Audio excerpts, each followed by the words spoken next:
Olá, boa tarde, seja muito bem-vindo. Nós estamos ao vivo, agora são 15 horas e 30 minutos pontualmente pelo horário de Brasília. Eu sou o Kleber Werneck e a partir de agora você acompanha comigo as principais notícias nesta edição da tarde do Redação HIT. Olha só, o ministro do Supremo Tribunal Federal, Alexandre de Moraes, suspendeu hoje todos os atos relativos ao aumento do IOF, que vinha causando tanta polêmica, né? Tanto do governo federal quanto do Congresso Nacional. E Moraes ainda marcou uma audiência de conciliação entre as duas partes. Moraes, que é relator das ações do IOF no Supremo Tribunal Federal, decidiu que ficam sem validade os efeitos de todos os decretos que tratam sobre o imposto e também as decisões do Congresso, que derrubaram a medida presidencial. O ministro a realização de uma audiência de conciliação entre governo e Congresso sobre o tema. A audiência de conciliação foi marcada para o dia 15 de julho, no plenário de audiências da Corte em Brasília. Na decisão, Moraes determinou ainda o prazo de 5 dias para que o Executivo e o Legislativo prestem esclarecimentos sobre o que os levou a tomar as decisões do governo de aumentar as alíquotas do imposto e do Congresso, por sua vez, de suspender os efeitos desses decretos presidenciais. Se, por um lado, o Planalto defende que se trata de uma questão de justiça tributária, ao aumentar a taxação dos ricos em benefício da parcela de baixa renda, o Legislativo argumenta que não tolera mais aumento de impostos. A equipe econômica do governo, liderada pelo ministro da Fazenda, Fernando Haddad, anunciou no fim de maio um decreto presidencial que elevou o IOF incidente sobre operações de crédito, principalmente para empresas. Mas, na semana passada, o Legislativo aprovou a derrubada de decretos do presidente Lula. Com a decisão, o Congresso impôs uma perda de arrecadação aos cofres públicos de cerca de 12 bilhões de reais somente neste ano. Olha, e a Polícia Civil de São Paulo prendeu um suspeito de ter cometido o ataque hacker, que desviou milhões de reais do sistema que liga bancos ao Pix. E segundo os investigadores, o homem preso é um funcionário de uma empresa que presta serviço para as instituições financeiras. E ele teria dado a senha de acesso para os ladrões invadirem o sistema. O Departamento Estadual de Investigações Criminais informou que o homem preso trabalhava na empresa de tecnologia C&M Software e é suspeito de ter dado o acesso pela máquina dele ao sistema sigiloso para os hackers que efetuaram o ataque. Ele foi preso no bairro de City Jaraguá, na zona norte de São Paulo. De acordo com a polícia, o homem confirmou informalmente que entregou a sua senha a outras pessoas e as ajudou a ingressarem no sistema e realizarem as transferências via Pix. Uma conta com 220 milhões de reais usada para receber o dinheiro desviado já foi bloqueada. A investigação apura o envolvimento de outras pessoas. A C&M reportou às autoridades o ataque por meio de credenciais como senhas de seus clientes para tentar acessar seus sistemas e serviços de forma fraudulenta.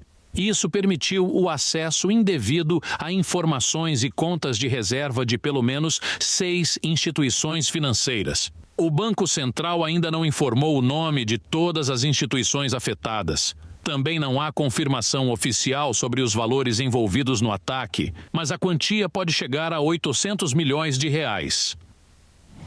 Bom, e agora vamos fazer um giro pelo país para saber o que é notícia nesta sexta-feira com os nossos repórteres. E olha só, a cada 19 minutos o Rio de Janeiro registra um crime pela internet e os casos aumentaram mais de 30% no último ano, principalmente contra crianças e adolescentes, já que a gente está falando de tecnologia. Mas quem vai trazer os detalhes nessa reportagem é o Anderson Nascimento. O avanço da tecnologia e a popularização do uso da internet têm vindo acompanhados de aumento excessivo e expressivo na criminalidade digital no estado do Rio de Janeiro. Dados do Instituto de Segurança Pública revelam que apenas nos primeiros 6 meses de 2024 foram registradas quase 28 mil ocorrências de crimes virtuais, o que equivale a uma média alarmante de uma ocorrência a cada 19 minutos. Em comparação com o mesmo período do ano passado, o crescimento é de 31%. A maioria das ocorrências envolve fraudes financeiras, especialmente estelionatos, que somaram mais da metade dos registros em 2024. Entre os golpes mais recorrentes está o de criminosos que se passam por advogados e usam aplicativos de mensagens para enganar as vítimas. A OAB Nacional já contabiliza mais de 6 mil denúncias relacionadas a esse tipo de golpe. Além das fraudes patrimoniais, preocupam também os crimes de natureza sexual cometidos no ambiente virtual. No ano passado foram registrados ao menos 248 ocorrências envolvendo a divulgação de imagens de abuso sexual infantil. Especialistas alertam que a sofisticação dos golpes tem acompanhado a evolução das tecnologias, incluindo o uso de inteligência artificial e biometria falsa para aplicar fraudes. Muitos casos levam meses para serem analisados e solucionados devido à complexidade técnica envolvida. Para se proteger, especialistas recomendam práticas simples de segurança digital, como a autenticação em 2 etapas, a verificação de remetentes de mensagens e a atenção redobrada ao compartilhar dados sensíveis. Os tempos de golpes cada vez mais elaborados, o cuidado com a exposição digital é essencial. Olha, e fica o alerta para todo mundo aí que nos assiste. É importante redobrar os cuidados. Bom, vamos mudar de assunto agora para falar que uma jovem de 22 anos foi picada por uma aranha marrom em Santa Catarina. E depois do ataque, ela disse que estava com dificuldade para respirar e acabou sendo levada para o hospital. Quem vai contar essa história para a gente é a Michele Veiga. Essa época do ano a gente tem que ter um pouquinho mais de cuidado com questão de alguns animais, principalmente aranhas, escorpiões, por mais que eles sejam mais voltados para a época do verão, mas também algumas localidades, pelas pessoas usarem botas, calçados mais peluciados, até aqui em Santa Catarina, regiões mais frias, esses animais podem usar esse tipo de acessório para se esconderem nesses insetos, melhor dizendo. Foi o que aconteceu em Blumenau, aqui em Santa Catarina, no Vale do Itajaí, onde uma jovem de 22 anos foi picada por uma aranha marrom. Ela é uma aranha bem pequenininha, quase imperceptível, e ela tem um alto poder de veneno, isso mesmo.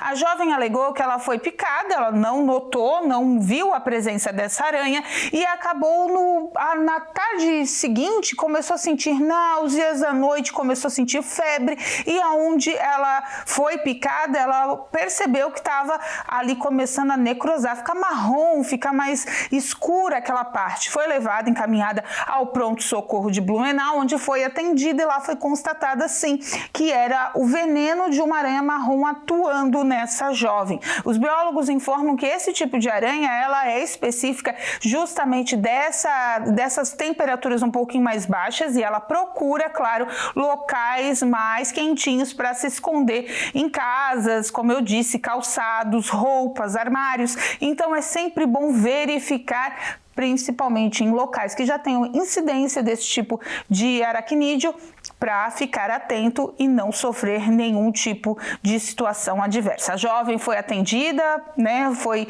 aí prontamente medicada e passa bem, mas todo cuidado. É pouco, uma aranha bem pequenininha, então tem que ficar de olho. E olha só, o incêndio destruiu completamente um apartamento no Mato Grosso do Sul. E o detalhe que chama a atenção é que o fogo começou com um curto-circuito entre uma extensão e um carregador de celular. Quem vai trazer os detalhes agora é a Fabiane Dorta. A causa mais provável desse incêndio é de um curto-circuito na extensão elétrica usada para carregar um aparelho de telefone celular no quarto de um apartamento no bairro Novo Oeste, em Três Lagoas, na região leste aqui de Mato Grosso do Sul. Quando o fogo começou, a proprietária do imóvel e o filho dela estavam no local, mas conseguiram sair sem qualquer ferimento. O quarto onde o celular foi colocado para carregar foi consumido pelas chamas, incluindo o forro de gesso. Uma fumaça densa que saía pelas janelas cobriu não só os cômodos do apartamento, mas todo o bloco do condomínio. No entanto, pelo menos até o momento, não há relatos sobre danos a outros apartamentos ou a estrutura do prédio. 4 equipes do Corpo de Bombeiros foram mobilizadas e elas usaram pelo menos 1.500 litros de água para o combate às chamas. Diante do ocorrido, as autoridades alertam não só sobre o uso inadequado de extensões, mas também sobre os cuidados para garantir toda a segurança elétrica das moradias. Realmente, esse é um outro alerta muito importante, afinal, hoje todo mundo usa carregador de celular.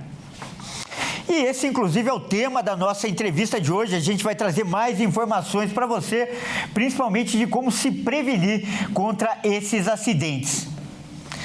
E para falar sobre isso, para falar os cuidados que você deve tomar, nós vamos contar aqui com a participação de um especialista que vai falar sobre o assunto.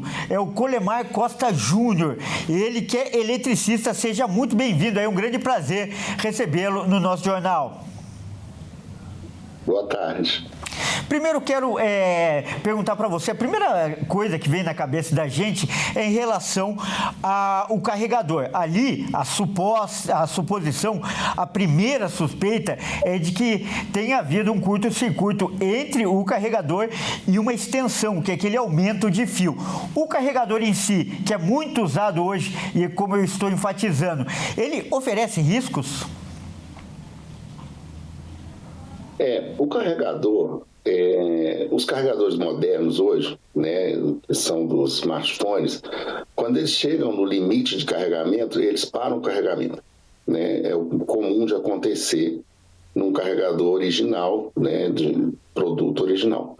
Quando a gente vai para um carregador paralelo, digamos assim, pode ser que ele não tenha esses recursos de controle e ele continue carregando o celular mesmo após, injetando corrente no celular depois do nível de bateria já carregado. Isso pode esquentar muito o carregador e pode gerar realmente um sinistro na linha.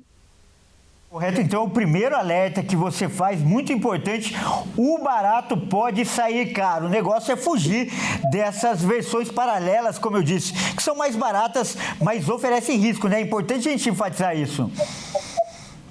Sim, porém, apesar disso, quando você tem um projeto bem feito e seguindo as normas técnicas, que a gente tem para a aplicação da engenharia elétrica, você minimiza essas possibilidades. Por quê? Todo o circuito de tomada ele deveria estar protegido contra contatos diretos e provavelmente ligado a um dispositivo que chama DR. Então, você limitaria essa possibilidade de curto-circuito com uma instalação bem feita, o que não evitaria do carregador aquecer e gerar um sinistro. São duas coisas distintas, Então, assim, uma boa instalação elétrica também minimiza demais a possibilidade de sinistro nessas situações, porque quando você passa do limite, ele tem um curto-circuito e ele desliga o sistema antes que ele dê a ignição. Olha, outro detalhe importante, outra lição importante que você deixa, o item número 2, o sistema da casa, tanto ali na parede, na fiação, tem que estar feito de uma forma adequada. Isso faz muita diferença, isso pode definir, inclusive, salvar o patrimônio e até a vida das pessoas de até uma tragédia e uma perda total, não é? Sim. Nós temos diversos exemplos aí para colocar em pauta que estão na memória acho que de todo mundo, Naquele incêndio no CT do Flamengo, era uma instalação elétrica mal feita, onde ligaram diversos equipamentos numa mesma rede. né? Então, eles geraram esse problema e pegou fogo e chegou, eu não me lembro mais assim, do número de pessoas, mas morreu um monte de jovens lá, né? E nós temos diversos outros, temos no Louvre, temos aí no Museu de São Paulo, Museu da Letra, né? Então, tem essa coisa de eletricidade é uma coisa que tem que ter cuidado. Eu entendo assim que as pessoas, com o passar do tempo, foram deixando de ter os cuidados. Então, a pessoa chama um eletricista que às vezes não é capacitado a definir a solução, ele está capacitado a executar uma solução que está definida por um engenheiro, né? Então, assim, você foi cortando caminhos no processo, às vezes no sentido de, como você falou, do barato, que às vezes vai ficar caro, mas existem normas e regras para tudo isso. A engenharia elétrica ela é totalmente baseada em ritos, em normas e procedimentos. Então, se esses procedimentos e normas forem seguidos, vão minimizar demais a situação e os riscos. Olha, você deu 2 exemplos muito importantes que retratam bem esse perigo, né? O CT do Flamengo, conhecido como Ninho do Urubu, e também o Museu da Língua Portuguesa aqui em São Paulo, 2 locais grandes, de grande circulação de pessoas, que você espera ali um cuidado maior, mas que sofreram incêndios em virtude de problemas elétricos. E aí eu pergunto para você, até para a pessoa comum que está em casa, se esses locais que são grandes tiveram problema, quanto mais uma residência. Quem fiscaliza essas obras? E a pessoa que está em casa, se ela tiver alguma dúvida, alguma preocupação, se ela estiver insegura em relação à fiação, ao sistema da casa dela, o que ela deve fazer? Oriente, por favor. Pois não. Qualquer pessoa que for executar uma instalação elétrica deve contratar um profissional habilitado a dar essa definição. Tem uma parte que é executada pelo eletricista e outra que é concebida e criada por um eletrotécnico ou por um engenheiro, né, que tem atribuição para essas definições. Então, se você basear nisso, você vai ter bom resultado. Mas o que a gente vê nesses lugares, da maioria, assim, grande parte dos locais, pelo menos em residência, é que as pessoas vão fazendo isso da cabeça delas, né? E uma coisa que acontece demais é assim, meu disjuntor está desligando, aí troca o disjuntor, aumenta a capacidade do disjuntor, quer dizer, está completamente errado, porque o disjuntor está ali para limitar a corrente ao máximo que o circuito suporta. Então, assim, tem um monte de erro, e desses erros como tem por aí, inclusive em edificações corporativas, eles estão de condução do processo, porque normalmente eles estão feitos sobre uma égide de uma norma e seguindo os ritos necessários, porém, eles vão alterando as coisas, puxa para cá, puxa para lá, vamos estender ali só mais uma tomadinha para cá, ou usa, como ocorreu nesse fato que você explicou da extensão, vai fazendo a extensão e botando a que a gente chama de Benjamin ou um T, né? Que liga 3, 4 coisas mal ligadas, mal conectadas. Então, esses riscos de alteração nas redes, todo mundo devia ter cuidado quando fosse fazer, né?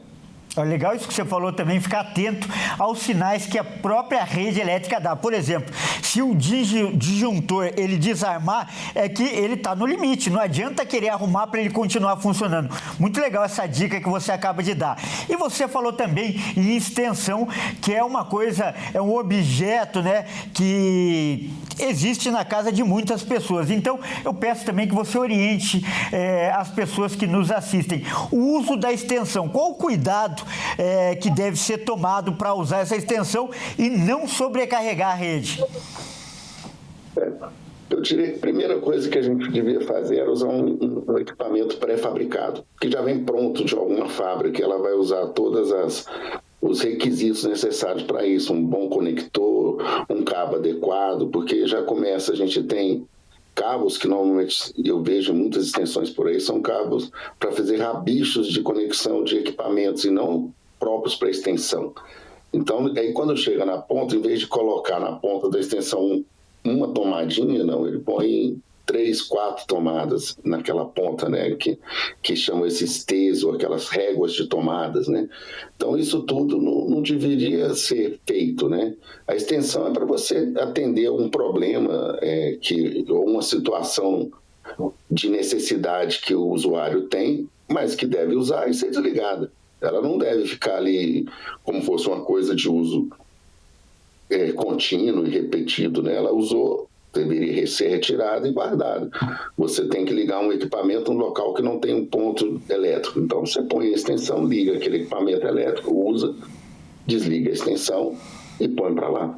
O que acontece é que toda vez que você faz uma instalação elétrica, você define esses limites, né? Então, os disjuntores, e nós temos outro dispositivo que desde 2004, na revisão da norma brasileira, passou a ser obrigatória de limitar as tensões de contato. Elas são limitadas a 50 volts. Então, quando você recebe 50 volts, você só toma um susto, né? Então, se toda a instalação tivesse feita da forma correta, ela só ia dar susto nas pessoas e não iam chegar a esse ponto de ter curto-circuito, de ter incêndio, porque elas estariam protegidas por esses sistemas de proteção que são obrigatórios. Porém, em muitos lugares, eles são driblados, né? Esse DR é um equipamento de ação muito rápida, ele age de uma forma muito rápida, então ele incomoda algumas pessoas que põem, por exemplo, uma geladeira que não está adequada, que tem fuga, ou qualquer equipamento que tenha fuga, ele desliga, e a pessoa vai se irritando e tira aquilo. Então, uma instalação elétrica bem feita, bem coordenada, bem executada e bem planejada por um engenheiro responsável, ela vai evitar esses riscos em muito.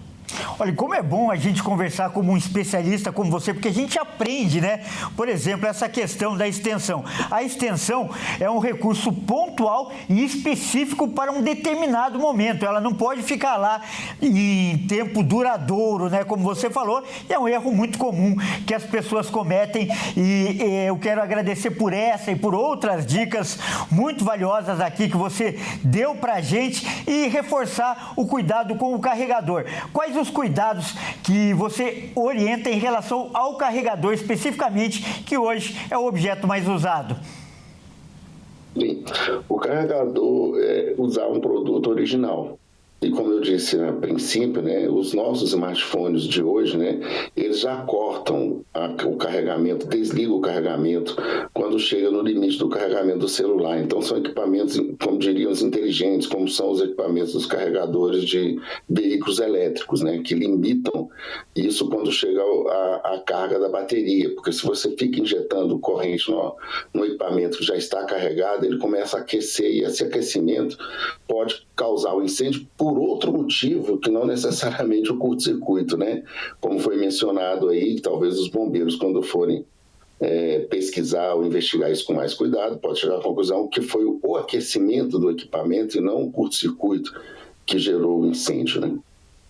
E eu quero agradecer muitíssimo a participação do nosso convidado, o Colemar Costa Júnior. Muito obrigado pela participação e por essas dicas tão importantes que você deu para as pessoas que nos assistem. Obrigado. Grande abraço e até a próxima. Bom, agora nós vamos mudar de assunto, porque agora é hora da gente falar de esportes aqui no Redação Hit. E quem traz as informações é o Caio Veríssimo. Por favor, Caio, entre em nosso estúdio.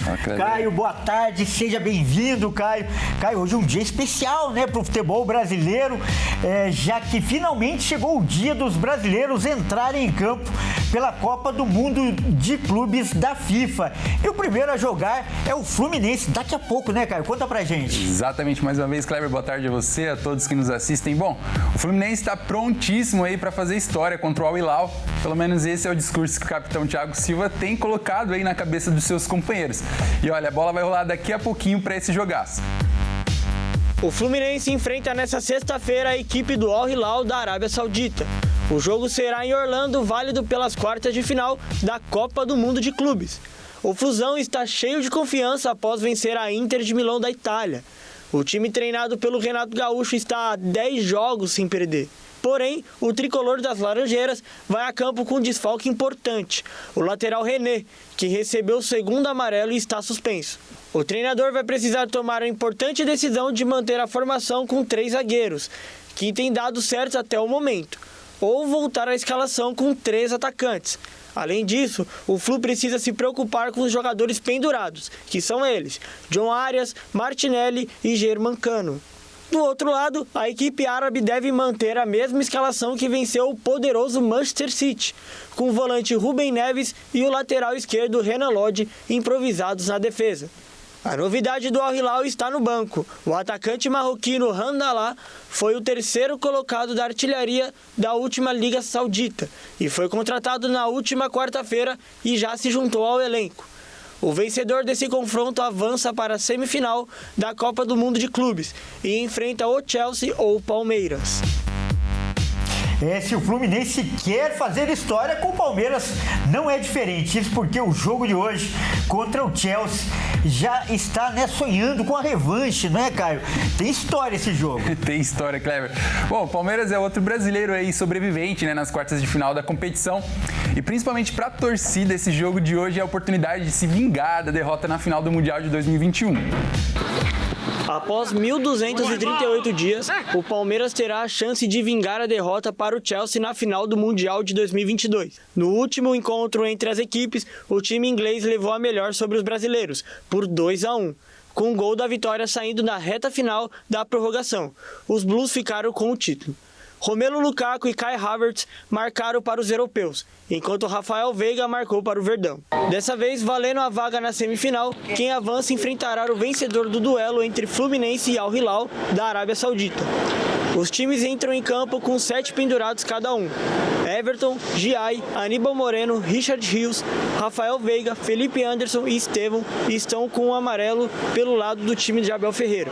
O técnico português não contará com os lesionados Murilo, além dos suspensos Piquerez e Gomes. Com isso, a tendência é que a linha defensiva seja complementada por Bruno Fux, Mikael e Vanderlan, que são as opções de substituições imediatas do desfalques. Do outro lado, o treinador Enzo Maresca tem James, Cucurella, Levin, Tosin, Palmer, Delap e Pedro Neto, sobre o risco de suspensão. Porém, conta com o retorno do atacante Nicolas Jackson. O único desfalque dos Blues é o volante equatoriano Moisés Caicedo, que está suspenso. Abalado com a morte de Diogo Jota, o artilheiro do Chelsea, Pedro Neto, pode ficar de fora da partida. Pedro Neto e Diogo Jota jogaram juntos no Wolverhampton e na seleção portuguesa.